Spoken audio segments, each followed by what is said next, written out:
Council President Deal. Yes, 304, a resolution authorizing award of quote for a fireworks display. Councilwoman Rosigliano. Yeah, I just wanted to say,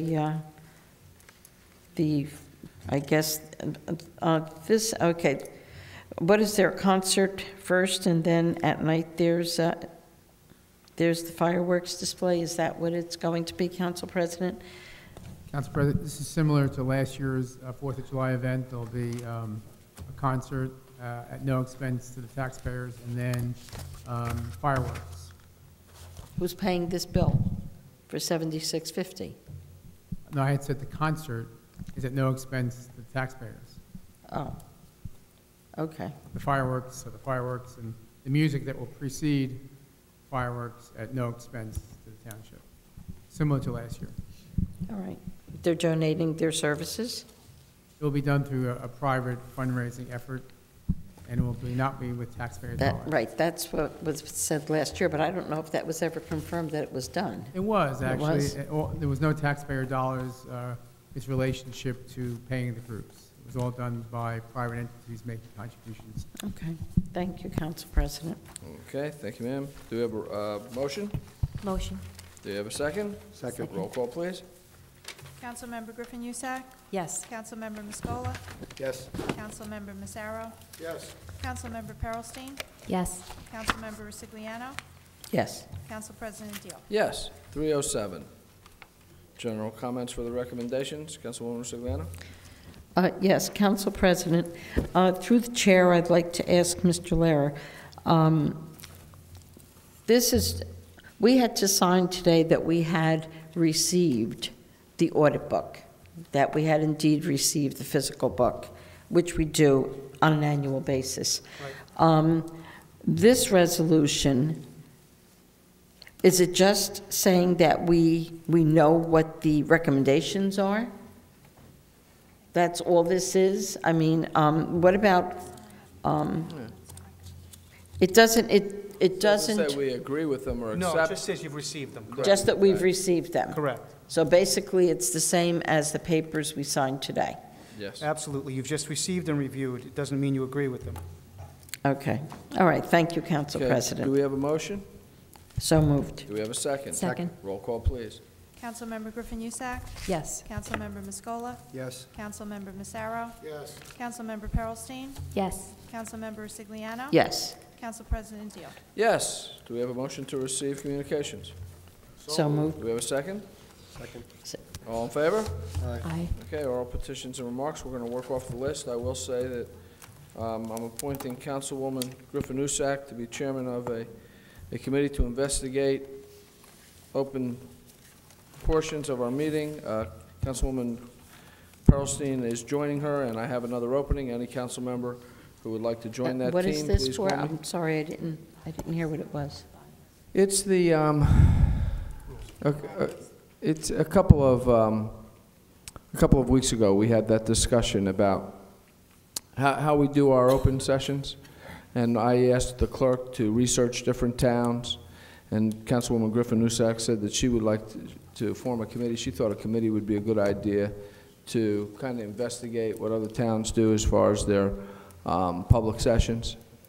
So that's what we're going to do. I'm going to appoint Councilwoman Griffin Youssak. Councilwoman Perelstein would like to join her. If you'd like to join, Councilwoman, you could be on that too, because there's one more opening. We're going to go 3. So. Sure. Okay. There we have it, folks. Oral petitions and remarks? Yes, sir. Council President, can we put a time limit on when we can end? What I would suggest we do is, because it is close to midnight, and although I don't think anybody's going to turn into a pumpkin, I've seen a couple people dozing off. This is what we're going to do. I'm going to go through the list and then give everyone an opportunity to speak, and then why don't we reconsider at that point what we want to do. Fair enough? Good.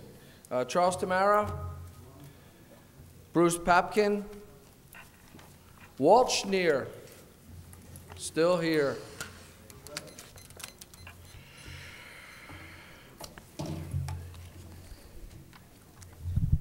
Walt Shneer, Edison. What's this committee that you just mentioned about? It's not one of these questions I have, but it's very interesting because I hear a few rumors you're going to cut back on the time of speaking. Well, I don't know where you heard that rumor from, because no one has stated anything like that. Different towns run their meetings different ways. Right. And what we're trying to do is transact business in the best way that incorporates community input and the job we have to do. Since different towns do it different ways, we decided to, or at least it was brought up as a suggestion, that we look at the way other towns do it to see what works best. And that's what we did. So Councilwoman Griffin-Newsack said, you know, a committee might be a good idea to investigate that. And I agreed with her. I said, yeah, it would be. I asked the clerk to get us some information. I understand she has gotten us a bunch of information. And this way, but rather than me do it, you know, me look Right. through give it to the council members, have them look through it and come up with suggestions. If we don't change a thing, Walt, we don't change a thing. But maybe there's a better way. We'll see. We'll listen to the committee, see what they say. And we'll That's- share it with the public. That would be very interesting to find out. Mm-hmm. That wasn't on my agenda, but I got two because it's late, Mm-hmm. and two of the most important ones. I rode past, I think it's 287 overpass on Woodbridge Avenue. And I noticed a very disturbing thing. The center aisle, going over that span, the concrete of the center aisle is deteriorating. It's completely gone. The steel protruding through the center aisle. Why, how, I don't know. Isn't You call the county- state? That's 287, that's, No, that's- the overpass. is that us? Woodbridge Avenue, going over. I'm trying to figure out who, and I don't mean to cut you off, Walter, I'm sorry, but I'm trying to figure out whose responsibility it is, because, County. okay, well, call the county? I would say so, it's Woodbridge Avenue, But 514. he's saying it's an overpass over 287. So I don't know what's going on there, is just to inform you that it ain't kosher. Okay, Mr. Cancro, maybe you can make the note of that, and we could check that out. The other thing is the Mac building. I don't know if Edison knows about it, I'd like to find out what's going on there. They're tearing off the roof of the Mac building. They're wearing protective clothing. Like hazmat? Yes, Yeah. they're wearing masks. Now, you go past that and you see that, you're wondering, and you live right near it, what's going on? Is the people endangered of this, or what? Nobody ain't gonna answer that because they don't know, right? I don't know. Council President, it's my understanding that building might be going through demolition, and they're probably protecting themselves from asbestos or other materials. Yeah.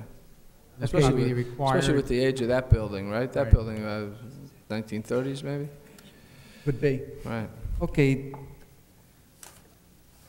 Looks like hazmat, but is the people in the neighborhood at risk?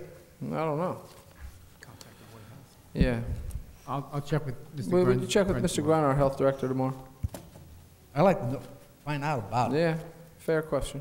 Okay, the other question, the people are not here, so I'll wait till the next meeting. That's all I got to say. Thank you. Thank you, Mr. Shneer. Russell Yates.